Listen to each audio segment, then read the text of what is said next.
most people, if you haven't been on the highway, it's amazing. A friend of mine was driving, and actually the whole highway, everything stops in all directions. And I'm sure if you've been at the mall now, from top floor, bottom floor, everything stops. So the country certainly, you see, has the ability to unite just about all the populations, pretty much, for a very common and important cause.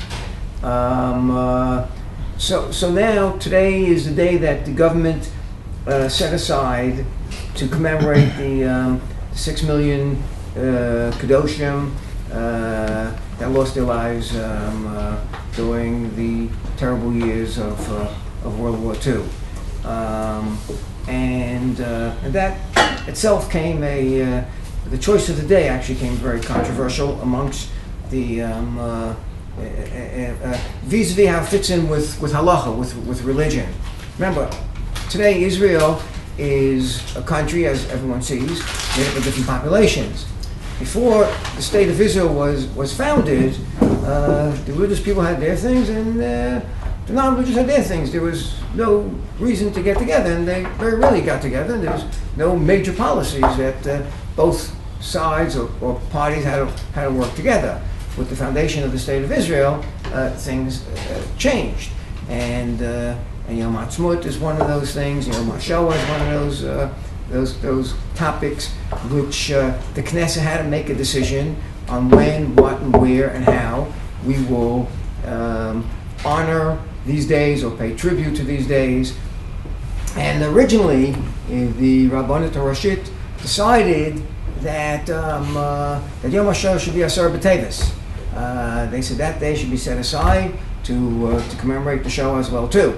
But that didn't pass the Knesset, and the Knesset chose this day, 20th day of Nisan, to commemorate the lives of the 6 million Jews that were annihilated. Actually, if you notice, it's called Yom HaShoah Gvura.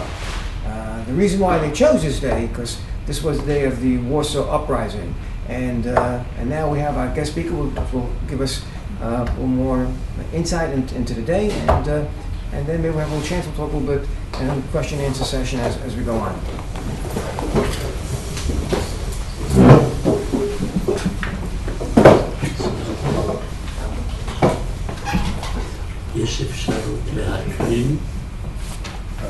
Do you have a chance to put some pictures on? If I had is the barcode here? No, okay. Not here. Not It's in the office. Not necessary. We could get a projector. You want me to go No, get it? no, it's not necessary. אפשר על הקיר, זה כמו... יש לנו ברקוד במשרד, זה בנחל שניר. אנחנו יכולים להביא. No, it's not necessary. Okay. It's not necessary. Shalom Aleichem.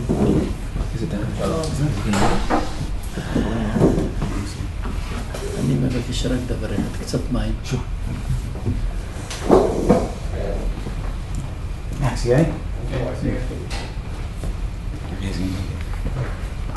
I believe that I have to speak in English. Am I right? Yeah. Okay, no problem. You know, my son, my baby son, Rav Dudi Winkler, he is now on Shlichut in Melbourne. He is a Rosh Koilel Torah Mitzion in Melbourne. Thank you so much. Where are you from? And he's working at Yeshivat Lev HaTorah. You know what is it? Mm-hmm. Yeah. Mm-hmm. Yeah. It's the same you have here in Bet Midrash. And last years, almost every year, I meet the guys there and tell them a little bit of my experience. So I'll try to do my very best. I believe that you give me about 3 hours, no? Okay, till 1 o'clock. You don't believe me that I can speak for 3 hours? ברוך אתה אדוני אלוהינו מלך העולם שהכל נהיה בדברו. Okay, now I'll show you something, and you will try to imagine what I'm going to show you.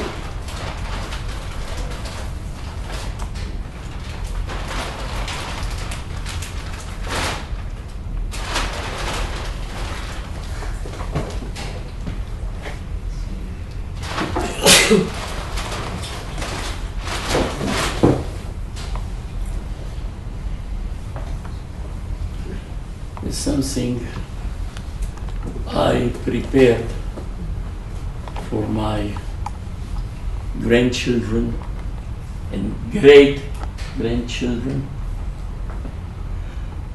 I believe that you know what is it, but what does it wants to tell you? We will see. We will hear later. So my name is Yitzchak. My name in Slovakia was Walter Winkler. My parents came to Slovakia 1932 from Hungary.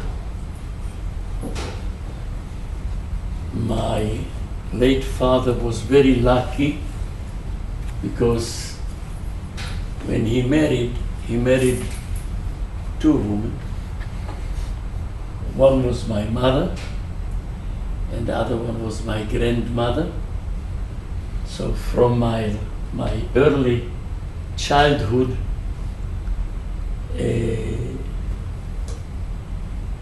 my grandmother lived with us, and she was with us in most difficult times that we went through the Holocaust.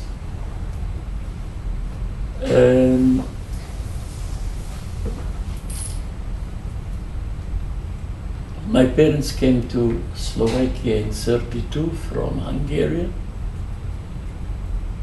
and because both of them were working people, my father was a tailor. You know, tailor that time, it was a very, very appreciated profession. When I came to Topolchany, to my town, a few years ago, I met some my age Slovakian people missing around in town. And you know, when I go overseas, I go with my kippah. No other choice. I got a lot of Heil Hitler, but I don't mind. I am a proud, thankful to God Jew. And they ask me who you are. You ask me who am I? Who are you? They don't know what's going on. So they ask me, what do you do here? I? What do you do here? So they say, we were born here. So I say, I also was born here. What's your name? I say, Winkler. One of them comes to me. I got a big chibuk. You know, the suit your father made me for my wedding was the most beautiful in town. And I'm thankful today. Please come to my home stay with us. Okay.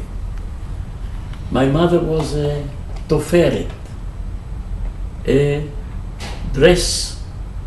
What do you call it in English? Seamstress. My English not so good. Seamstress. Huh? A seamstress. That's the. She makes A dresses. dressmaker. Yeah, a dressmaker. And we had quite a nice life. I went to school in the morning, to public school. We lived in a town. In our town there were 12,500 inhabitants. 20% of them Jewish. And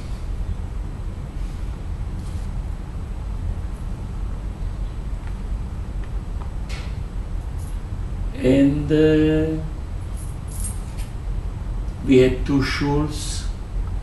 You know that when a Jew comes to a new place, he needs to have two shuls. What for? Shuli davens it, and then when he doesn't daven it. Exactly. Now, one was Orthodox, and the other one was Neolog. Did you hear the Musag Neolog? It wasn't a reform, no conservative, no reform. There was a movement in Central Europe, Jewish people who wanted to bring something modern to the worship of God. So they wanted music. They brought organs and chazanim, but who played the organ? Goy shel Shabbat, Shabbos Goy. So that was their. I'm not going to judge them. Who am I to judge other people? And we were living in town. Morning we went to public school, afternoon to Cheder. In Cheder there was a melamed, and I remember when they taught us Ta'amei Mikra. You know what Ta'amei Mikra means? To the science to read the Torah. When it came to Pazer, so the melamed took our pious and said, Pazer. You can imagine what happened with Shalshelet.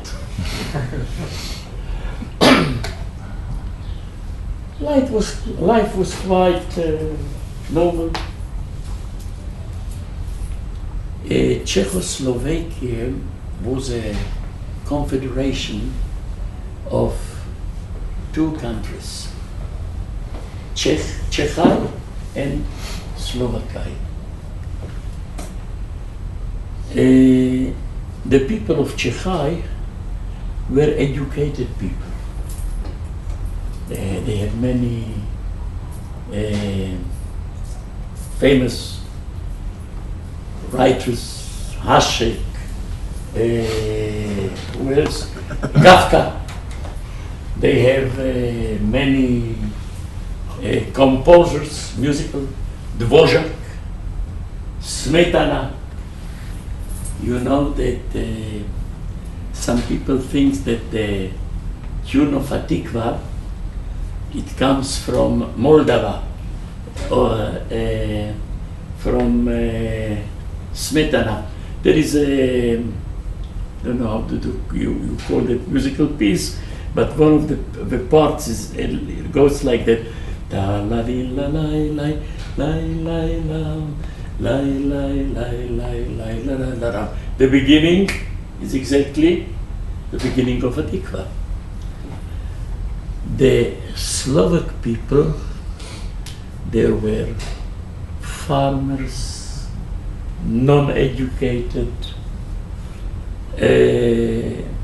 analphabets, a lot of them, after they finished their work, they went to the Bate Marzeach, they went to drink, to get drunk. At that time, Jewish people saved every penny to give education to the children. At the end, the Jewish young people became educated, became doctors, engineers, lawyers, really. And the Goy, he remained a Shiker Goy. But the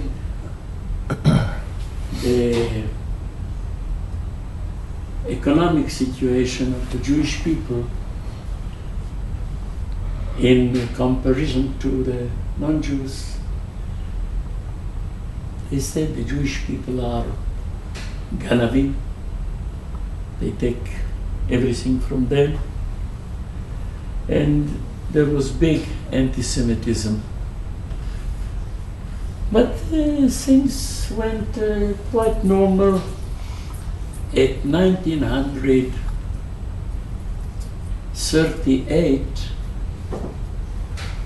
the head of the Slovak government, he was a priest. His name was Tiso. He decided to leave Czechia to establish an independent Slovak Republic. He made agreement with Hitler, and he committed himself that he is going to solve the final solution of the Jews of Slovakia.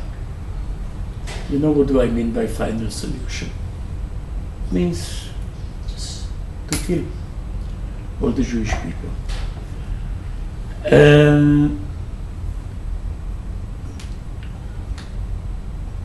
We didn't meet German soldiers almost till the end of the war. Everything was done by the Slovak police. They were called gendarmen. And slowly, he started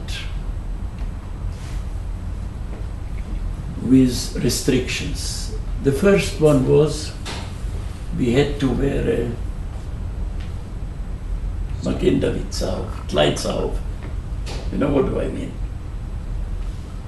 Yeah, star. Kleidzauf.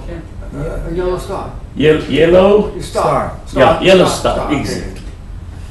I'm not used to speak English, unfortunately. Yellow star. Now you can imagine a Jewish child, 6 years old, 7 years old, walks in the street, people mikalelim, Curse. curse, boating, Kick. ברגליים, bloody Jew, Yorkim split sometimes, but there is nothing to do. Life has to go on.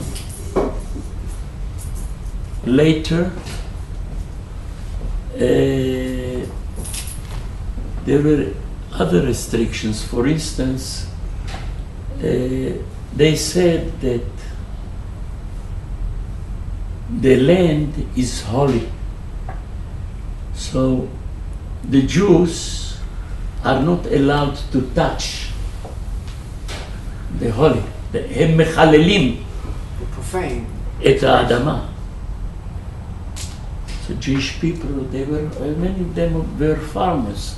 but they had no other choice. They had to move to towns, and they had to make parnose.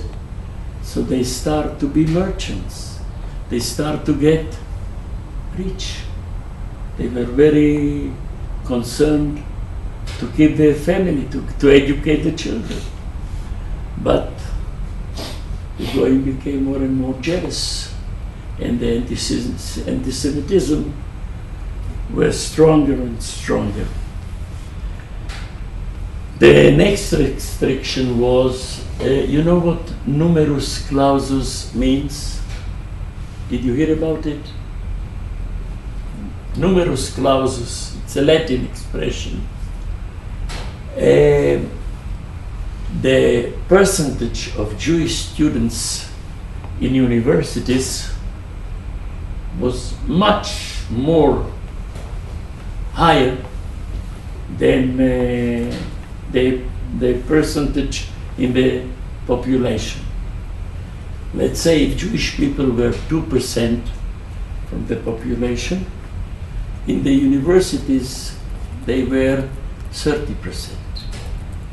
So the numerus clausus, it was an instruction, a law, that if Jewish people are 1 or 2% of the population, that's the number of them that can stay at university. Suddenly hundreds of Jewish students found themselves out of university without the possibility to study. I can tell you a small joke that my late mother used to tell us, that once there was a very, very educated, very, very talented Jewish guy who wanted to get to the university, and there was a very, very anti-Semite professor that didn't want him at the university. So there was a Va'adat Kabbalah, Exception committee. exception committee, Exception. and some professors on one side and the student on the other side, and he was asked questions, most difficult questions, but the Jewish guy, like from his sharvul, he knew all the answers. And the professor didn't know what to do. So he told him, listen, I'm going to ask you one more question. If you know the answer to that question, you will be accepted. Jewish guy says, no problem. Okay, how many hairs I have? What do you think what happened? Jewish guy, no problem. 238,581. Everyone was shocked. What kind of an answer? So the professor asked him, where from do you know? So he says to him, excuse me, sir, you said that the previous question was the last one. I did answer, so I'm accepted.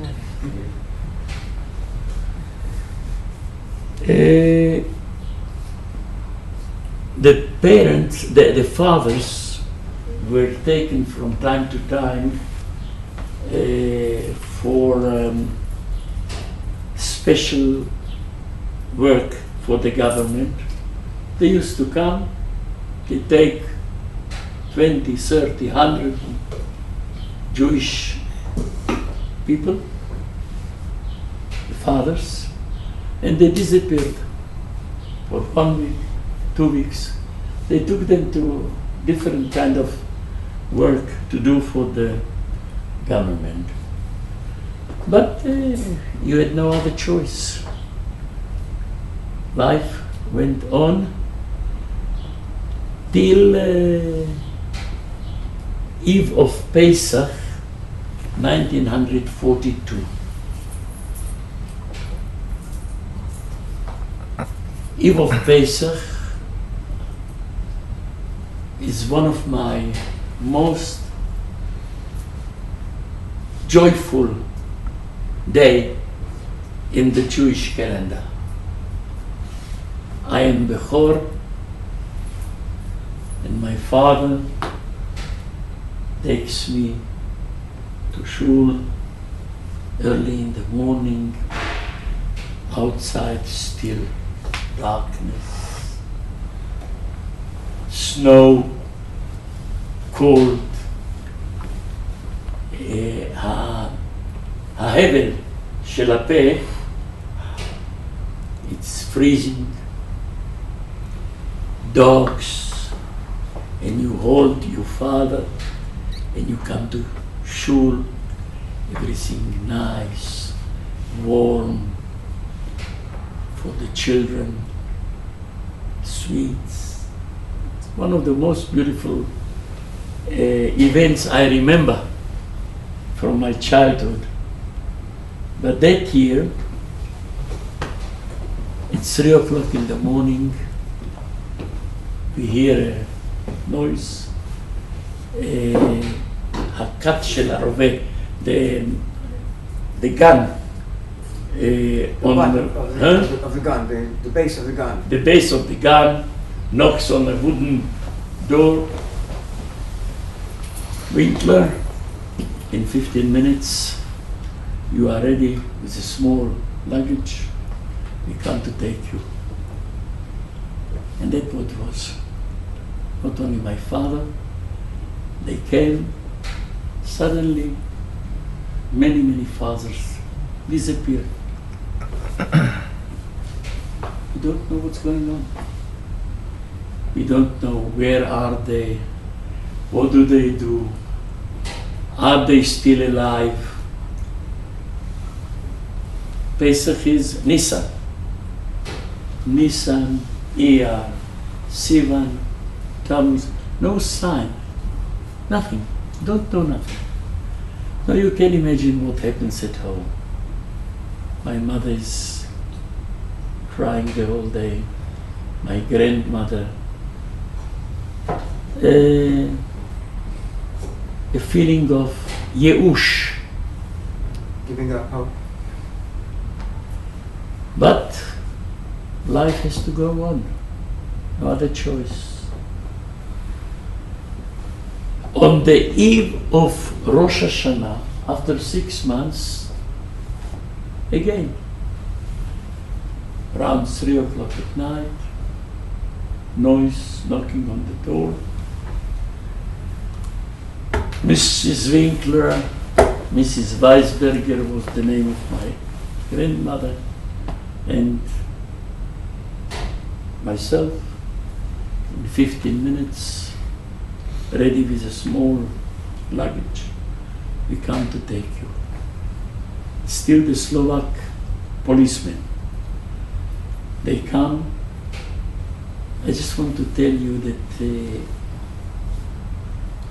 the music that follows all the time that I hear till now is the voice of knocking on wood, dogs shouting, and shooting. This is the music of the Holocaust that followed us all the time, and sometimes I wake up at night and I'm listening to that music. Any case, they came, they locked our door, they put a paper confiscated to the government on a stamp on it, and they took us to the railway station. We were walking to the railway station.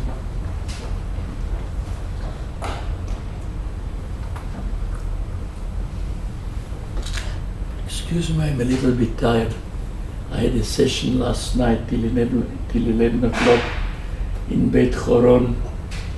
I had already 2 sessions this morning in one of the high schools in Modi'in. Huh? Yep, said. And they took us to the railway station. They put us to קרונות של בהמות. Cattle cars. You know how does it look like? There's only a small shnab, and as much as they could in, we were there like sardines. Now you can imagine when it was full, close the door. People have to go to toilet. Some people, they feel they have to faint. You can do nothing. You are closed, locked there. You can imagine what happens at such a place. We were lucky that after an hour, the train was already full, and the train started to move, and after 1 hour, stopped. They opened the doors. We went down, and we started to walk. We are walking, we see a place around the Geder tile fence. You know what Geder tile? Barbed wire. Huh? Barbed wire. And inside, houses, serifim. We came, they opened the door. They were beds, you know, those that you watch at movies about Holocaust. You know, those beds with 2 or 3 stairs. Go in, everyone takes his place. Is it the room is completely full? They go ahead. After a certain time, an hour, 2 hours, the policeman came. We have to go out. Everyone gets a plate and a glass from Pach. Cold. A metal plate. Yeah. And go to get something to eat. Now you can imagine there is a big table there. On the table, 5 big pots with something, with some soup, and we stand and we go slowly, and as I am getting closer and closer, I see a familiar face. I'm getting more closer. I know already someone that I know. You guess, it was my father. I wanted to run to him, but my mother took my hand and my father made us a sign. So I came. I'm 8 years old. Imagine. I didn't see my father for 6 months. And I see him and I can't embrace him, I can't do nothing. I have to stand like Elaine. I'm getting my soup, a piece of bread.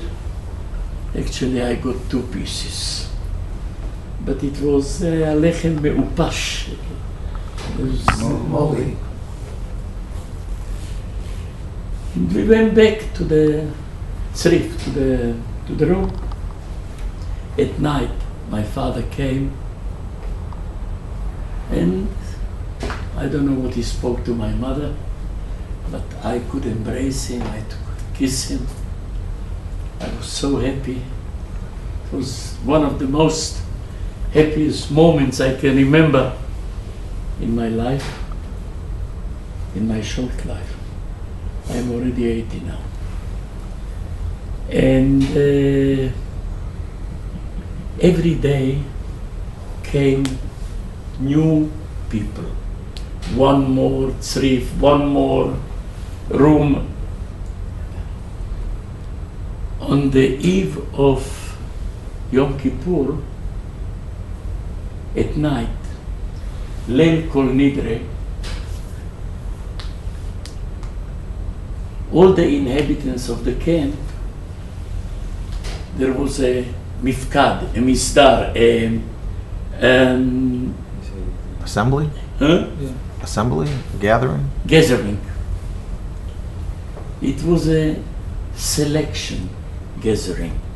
Now, I remember that evening like now. You know, it's at night, it's cold, thousands of people outside, some of them crying, some of them shouting Shema Yisrael, some of them Kol Nidre, some of them Unetan Tokef. And the captain of the camp takes a letter with a megaphone. Quiet, I'm going to call names. Whoever I'm calling his name, you must go out. Stand on the side.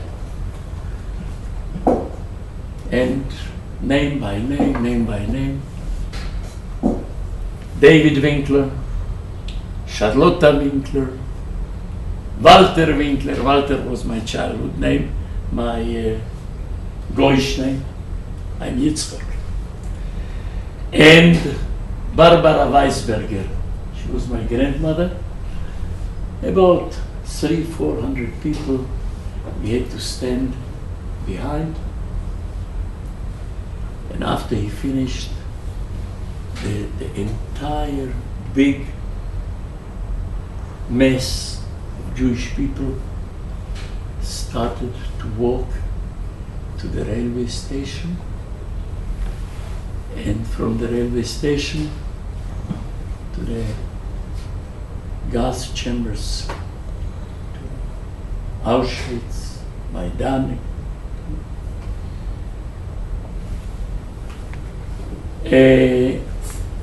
The Slovak Jewish people, they used to live in small towns, small villages. So in order to, a train to the camps, it has to have at least 1,000 to 3,000 people. So the system was to gather the people in concentration camps, and from there, at once, is a big train to Machanot HaHashmada. The people that remained in camp, they turned the concentration camp to a working camp. They established different kind of factories who were working for the government. What was interesting, that the soldiers, the policemen, with the dogs and everything, there were around the camp. Inside the camp, there was autonomy. Who was leading the camp? Jewish people. There was a Gentile manager, but who was responsible for what's going on in the camp? Jewish people.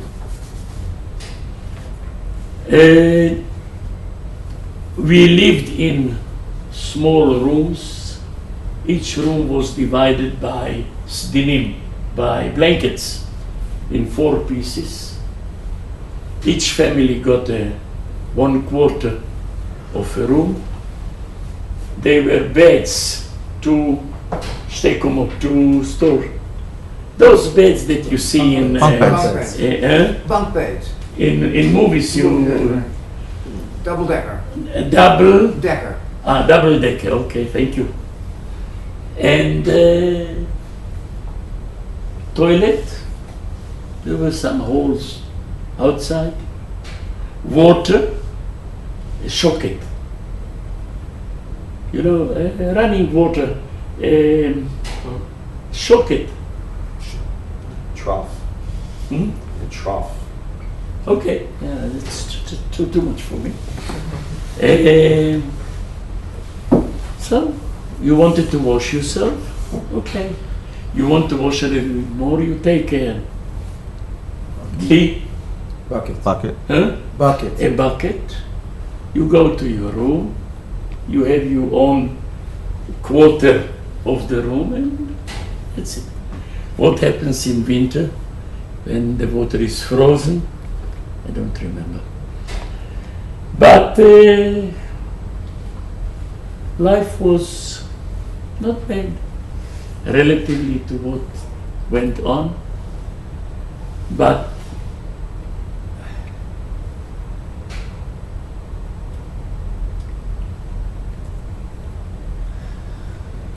I'm trying to find the right word in English. You know, hayichud of Jewish people, it was just unbelievable. The way how they led the life in the camp. After 2 months, they built a shul. It was the first thing. They got from the head of the camp wood, and they, after work, they used to work 14 hours a day. They built a shul. A little bit later, the young fellows, they formed a theater with shows for the children. And other months later, they built a small swimming pool for us. They were shiurim. We children, we had a madrichim. They taught us to daven. They taught us Aleph Beit. They told us about Jewish history. We learned about Chagim. Unbelievable. The special strength of Jewish people. You don't find it in any nation.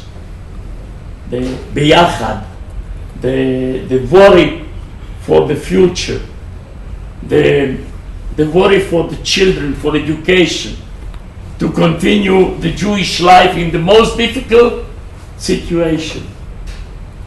It was just, I'm telling you, I'm proud to be Jewish, because you don't find it in any other nation.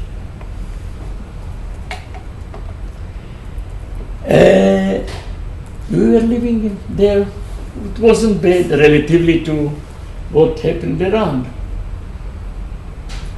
I remember that around August 44,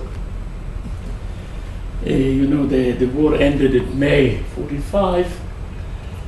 You could already feel that the war slowly come to its end, and the teachers, the madrichim, they told us that if we listen a voice of airplanes. You know what B12 means? It's it's such a voice like that. And if we hear an explosion, we should go to water, to take a handkerchief, to put it in water and to keep it on our nose and mouth as much as we can. In case we are near water, just to jump in the water and to stay underwater as much as we can. One day we walk, we hear the voice, we hear the boom.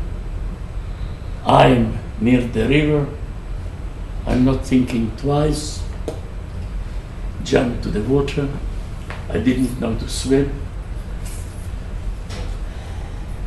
I don't know which malach, what angel Hashem sent to me, but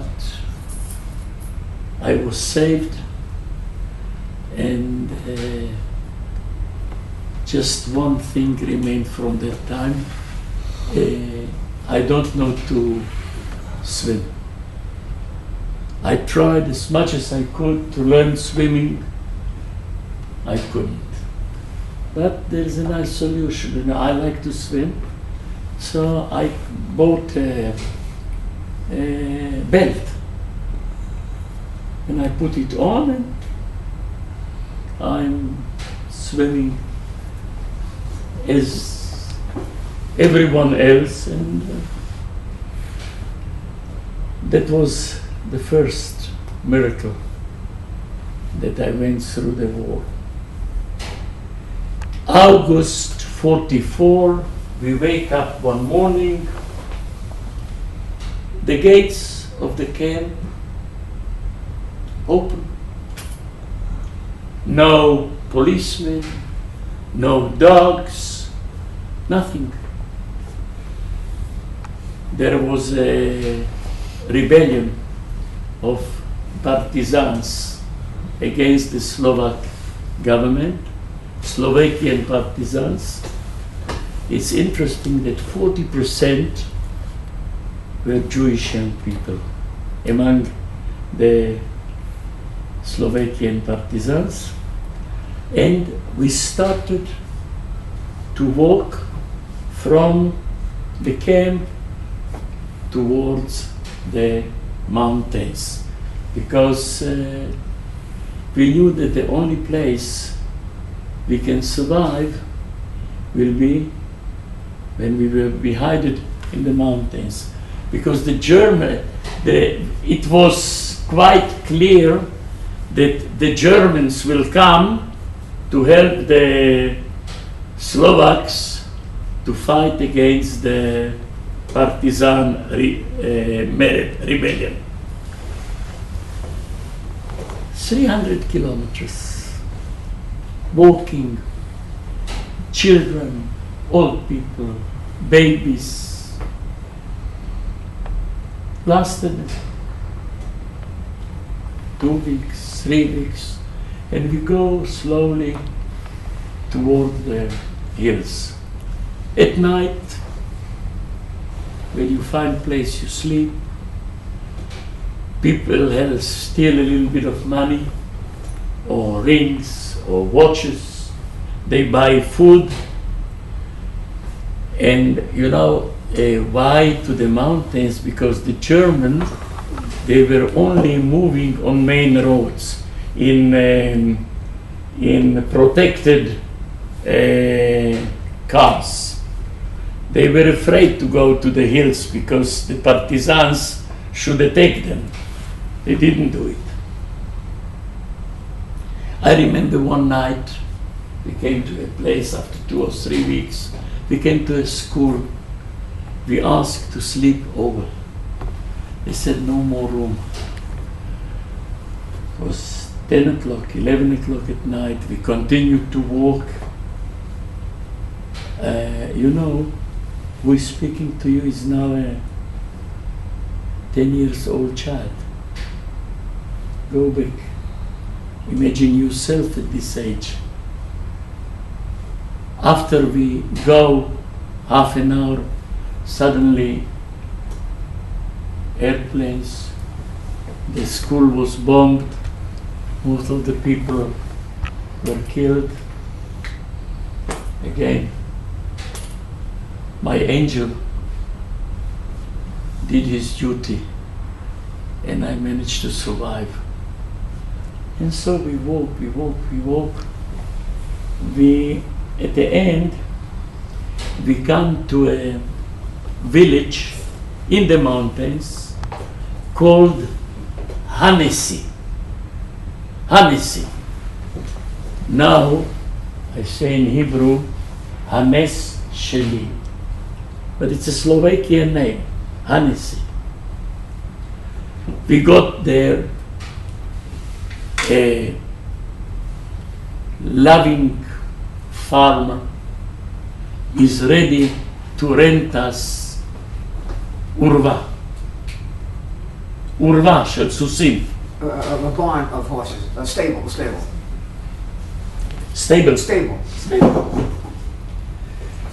10 people of us together, 3 families, father, mother, child, and my grandmother, of course. We got cash on the floor, cash, Straw. huh? Straw. Straw on the floor. Fantastic. Finished. The Via Dolorosa came to its end. They made us some hot water, something to drink. They cooked us potatoes. The jewelry slowly went to them.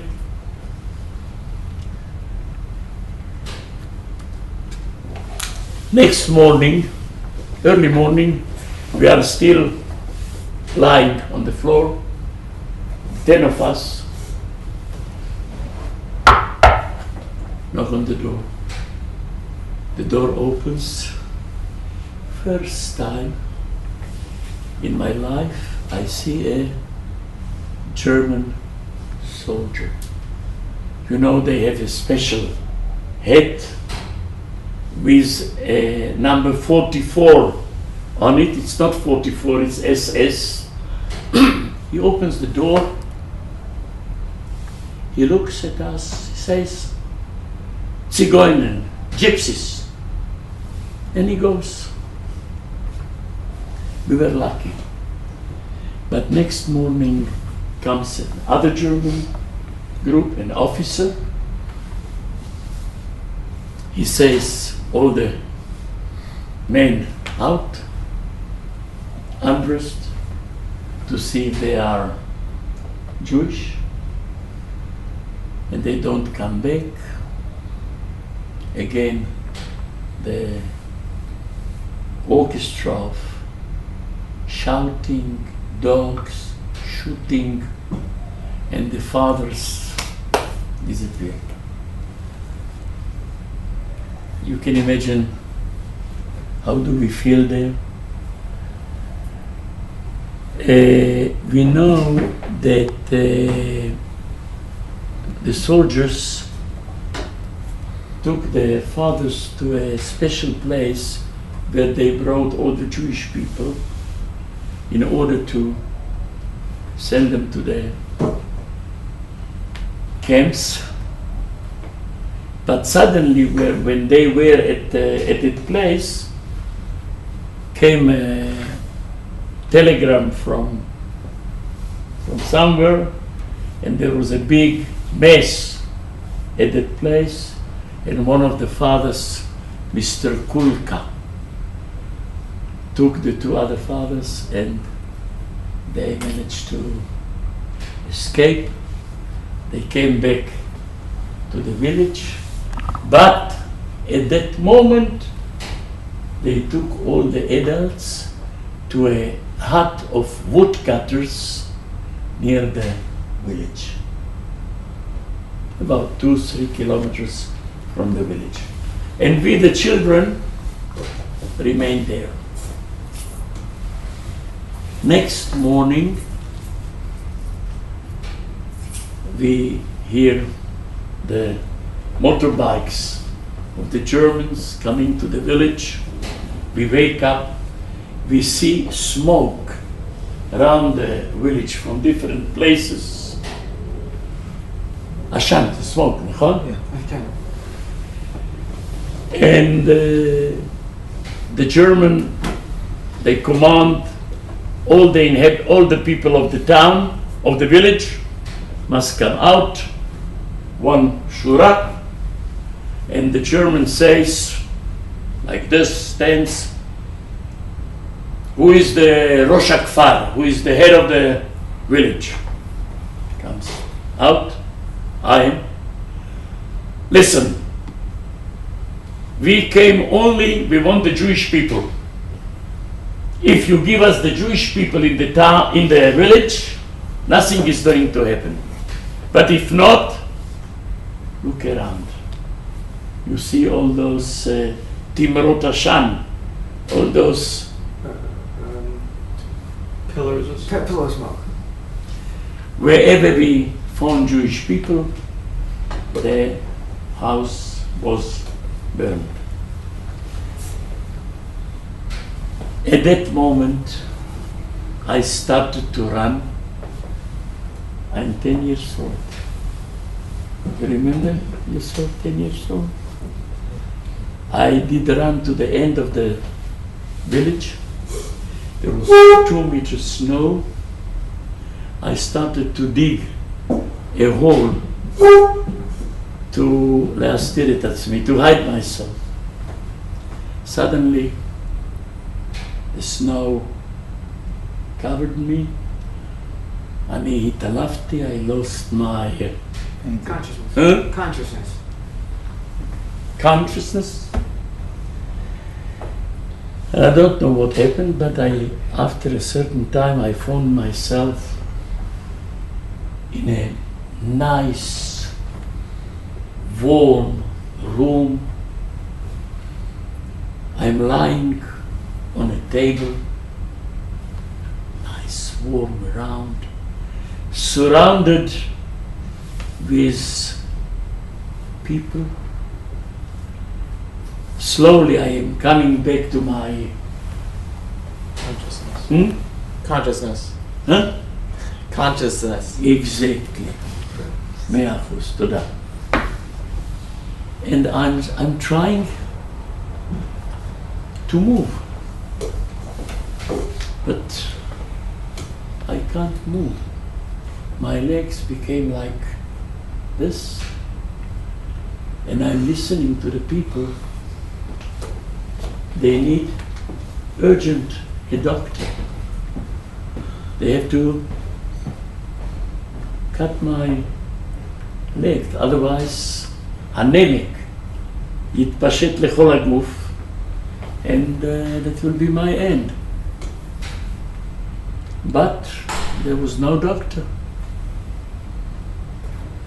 כל המחלה אשר שמתי במצרים לא אשים עליך, כי אני השם רופא. Once again, he was my doctor, and after 10 days, something more, they took me to the hut in the mountain, and that's the place we spent the last 9 months of the war. How many people we are at the hut? A place like this, in the middle is a fire, no problem of wood, we are in the forest, no problem of water, snow,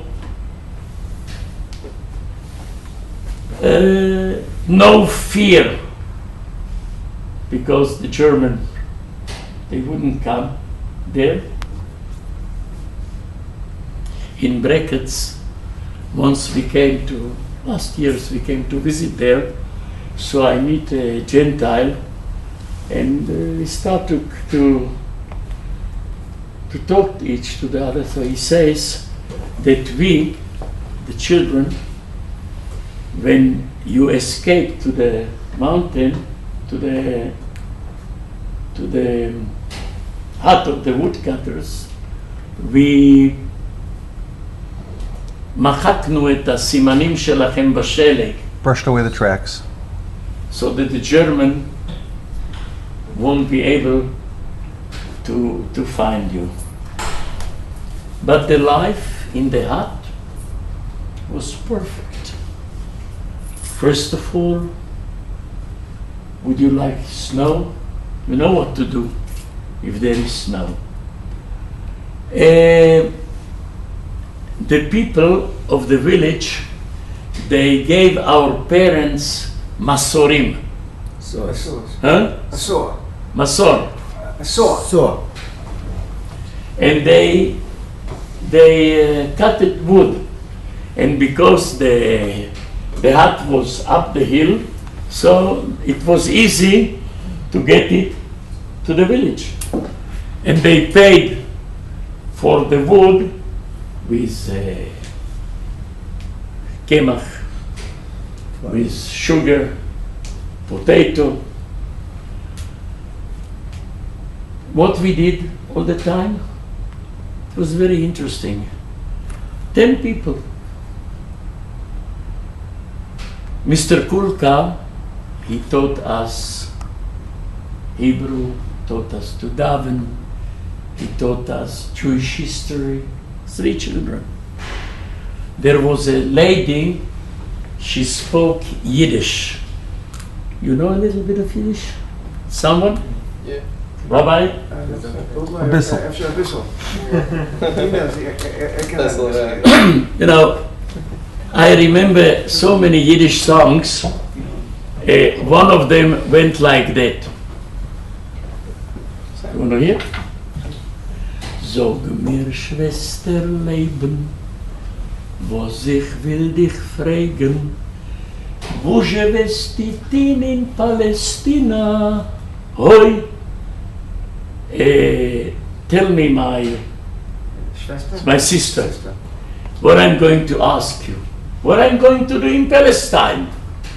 And the answer is, lieber bin ich dort a Schister, wie in Goles a Minister, nor a heim, nor nach Palästina.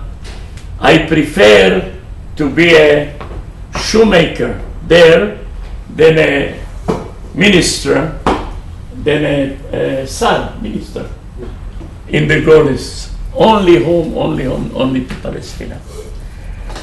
We didn't have a calendar, but we knew more or less when are the Chagim.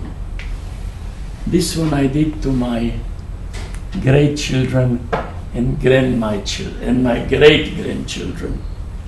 You see, it's a miniature of a big Chanukiah we built there. We took a big piece of wood, cut it, then we made masmerim, nails hot in the fire, so we could make holes. We took smaller pieces of anafim, and we built a Chanukiah. Then we took the ner, put it into neft, benzene, something we had to, and every night we had Hanukkah night, Hadlakat Nerot, Maus Tzur Yeshuati. We played Svivon, Trendle. Drill. We called it in Yiddish Trendle. You know, Mr. Kulka made it from wood, a knife. And it was written there, Nun Gimel Hey Shin. Nes Gadol Haya Sham. with what did we play? It's טרובל.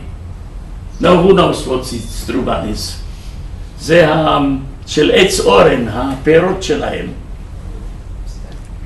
Fruits of Pine trees. pine trees. Pine cones. Everyone got 10, we started to play. You know, Gimel, guns, you take everything. Hey, half, you take the half. Nun, nothing, garnished.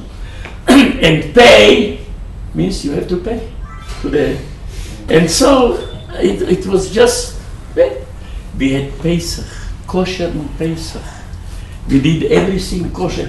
You know, whatever we could keep from the Jewish calendar, we didn't know exactly when is Pesach, but we kept Pesach. Not on its time, but it was Pesach. I remember one Hanukkah night, as we are sitting around the fire, suddenly something knocked on the door. We thought it's the end. They phoned us, and that's it. The door was open, and 3 tall people came in. On one shoulder, gun, on the other shoulder, a bag. And you know, I'm getting to embracing my mother, and I know exactly it's my end. Here they come, here they came. It's the end of us. And they stand and look at us, and suddenly they start to sing. Ma'oz tzur Yeshuati. I've told you that among the partisans were many Jewish young people. And they knew that Jewish families are hiding in the mountains there. So they tried to find us. They got us, first of all, some news about what's going on. They brought us some food, some special thing. And I remember they gave us a srivon, a trendle, a drill, and it was written on that Nun, Gimel, Hey, Pei. Nes Gadol Haya, Po. It was a srivon from Eretz Israel.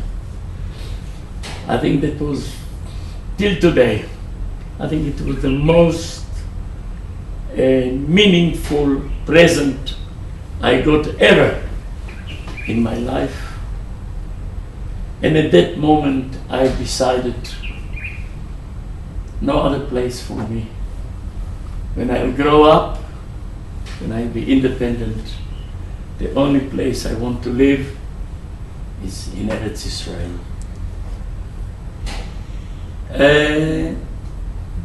The war came to its end. We went back home. We didn't find nothing, not the home, not the Batei Melacha, the workshop of my father. He was working with 10, 12 Gentiles. They took everything away. They didn't want to know my father at all. My parents hired a room and started to build themselves from the beginning again. I've told you that from 2,500 Jewish people came back only about 250 or something like that. From my age group, when I'm entitled to end. Whatever you want. Okay, so we have lunch here. And from my age group, we 3 of us came back. 2 girls and myself. And after the war, the 2 girls, they immigrated to Australia. What happened to me, I'll tell you just now. Okay, first of all, I'll tell you just what happened with me. Before the war, my parents had they called it affidavit. You know the expression? It's a permission to immigrate to United States. But the permission was only for my father, my mother, and myself, not for my grandmother. And my mother refused. All the friends, they told us, leave the mother with us, you go to the States, you will send them the papers, and we will send the grandmother after you. But my mother refused. But after we came back and we started to rebuild our life, I think it was 2 years later or something like that, I was already a member of a Jewish youth movement. First of all, it was HaShomer HaTzair. It was the only time in the world that HaShomer HaTzair was Dati. Why? Because we were Datiim. The children, we were Datiim. And they wanted us, so they had to keep mitzvot. They had to keep Shabbos. But later on, Bnei Akiva came, and Shlichim from Eretz Israel came, and one day my father comes home happy. He's holding a letter, a registered letter, the papers to immigrate to United States came. In a few months, we leave Slovakia to United States. I said, my parents, by no means. If you go to the States, I'm running away. I'm going to Israel. What do you say? You are a small boy, you will do what we say. We are your parents, you must follow us. I said, no problem. I'm telling you, I'm honest. I am not immigrating to the States. I go only to Israel. I promised Hashem that when the war is over, after I got the Svivon, Nun Gimel Hey Pei, that I'm not, the only place I'm going to live is Eretz Israel. Didn't help. So one night, I don't know if I'm doing the right thing that I'm telling it to you, but I must. When everyone was sleeping, I found the letter. And our parents had no other choice. They couldn't get new papers. And on the 15th of June 1949, we left Bratislava towards Romania. You know, Romania and Hungary was already closed. Jewish people couldn't live more. The Russian came and they just blocked the Jewish Aliyah. But we went through Hungary, and young Israeli people of the Bericha organization, they stopped the train at different places, and Jewish people came on the train more and more. You know, when we left Bratislava, the train was almost empty. When we came to Romania, to Constanța, it's a Namal, it's a port. The train was full. And we went on and on and on, and Friday afternoon, before sunset, the sign that the boat is going. We stand on the sipun, on the deck. Kol od baleva penima And בעזרת השם, הפלגנו הביתה. What happened in Haaretz? I can only tell you that... I wanted to tell you something. My baby son, I've told you, no? Rabbi Dudi, he's Rosh Kollel Torah Mitzion in Melbourne now. So I went on a bar mitzvah of his eldest son, and I found 2 girls that managed to survive from my age group. One, Agi, married to a multi-milliardaire, Sam Moss, one of the righteous people in Australia. He lives in we were invited there for lunch, servants, and you can't imagine what kind of wealth. The other one, Vera, she's married only to a multi-millionaire. Also, but I'm telling you honestly, from the 3 of us, I'm הכי מאושר from all of them. Because I have 4 children, everyone is worth at least 1 million. I have 17 grandchildren, everyone at least 1 million. And I have 9 great-grandchildren. So there is no price, there is no value for that.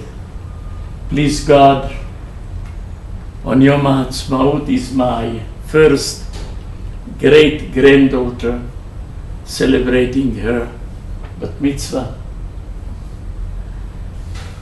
You know, I don't want to preach, I don't want to give you mussar, I don't want to convince you what to do. I know only one thing, that if the Jewish state was established before the Holocaust, many of those people who are not with us could be saved in Jewish country, in Eretz Israel.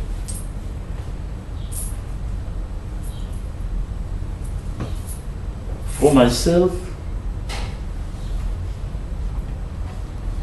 no other place for Jewish people to live. I believe that you are mature people. You know that the position of the Jewish people in Germany before the Holocaust, no one could believe that something like that can happen in Germany. According to my opinion, there is only one place for Jewish people to live. It's in Eretz Israel. And I hope that earlier or later, after you will swear L'Shana Haba Yerushalayim, you will realize it, and you will live with us in the most beautiful country in the world, with the most beautiful people in the world, and I will be very happy to be your neighbor. You know, I'm 80 years old, but I'm looking forward for another, I don't want to say how much, you know. Hashem will decide, but as it looks till now, you know, I'm like an old car. Every time I'm going for service, there is a small service, a big service. So I also went through. to eyes, to replacement of knees. Hashem helped me to recover from cancer. Baruch Hashem. So I wish you a beautiful stay in Eretz Israel, and Leshana Haba'ah, Yerushalayim. Thank you so much. If you let's stop. No. If you have some questions, I'll be very, very pleased to answer. Yes, sir. Which camp did you say you were in? The name of the camp is Novaki. There were 3 concentration camps in Slovakia in order to send the people to Machanot HaHashmada. When I came to visit Novaki, there was no sign of the camp. Nothing. Charshu et hakol, nothing. I met some elderly people that they live in the town Novaki. They told me that so and so years ago there was a concentration camp. Many of Jewish people were concentrated there and sent from there to Machanot HaHashmada, Novaki. Agav, I went twice to those places. It was winter time, so I didn't have a chance to visit the hut. But in 2 months' time, I'll be there again. I rented already a special jeep, and you know what Google Earth is? Google Earth. Google Earth. Yeah. Google Earth. When you write Hanesi, I'm getting the picture of the village, and I can see the roads from the village to the hut, but the trees, they hide the hut, so you can't see the hut. But Be'ezrat Hashem, on the first Sunday that we will be in the mountains, I'm going to Lisgor Ma'agal. I'm going to celebrate my 80th birthday in the hut. Yes.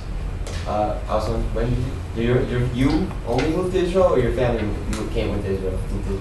Lo הבנתי. You said you moved to Israel. Yes. How old were you when you moved to Israel? I came to Israel when I was almost 15 years old. I came with my parents. My friends came before, but because I was the only child, my parents didn't want to send me with the group, so I had to come with them. But I came to, and again, I stole the Teudat Ole from my parents. I went to the Sochnut. I asked a special Teudat Ole for myself.